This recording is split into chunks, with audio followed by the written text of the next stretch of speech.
You wrote an article about the bullpen. It's so good a year ago, hasn't been nearly as good this year. Here's the numbers that you mentioned. So Cade Smith, 261, which isn't bad, not quite as good as 191 a year ago. Tim Herron, 450 this year, 192 last year. Hunter Gaddis, still just a 1.00 ERA, which has been outstanding. It was 157 last year.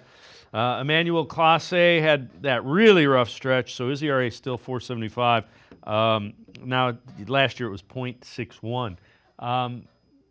That's another area you're going to have to get that bullpen kind of at least back to close to where they've been.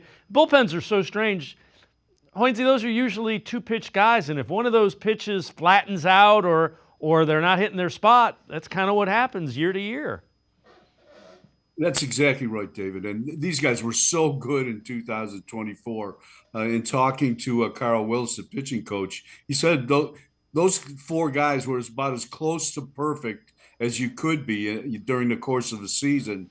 And in doing so, they set the bar so high that, I'm still stunned when somebody gets a hit off Class A. I mean, or any of those four guys. It's like, how did that just happen? I mean, that's not supposed to happen. But Willis said, the opposition has had a whole off season to study pitch sequencing, to get a line on these guys' stuff, and they've done a great job, scouting these guys. And I think just the wear and tear that those guys had over last season, that plays a factor in this too. Yeah, without question. And again, they've shown some signs of getting right.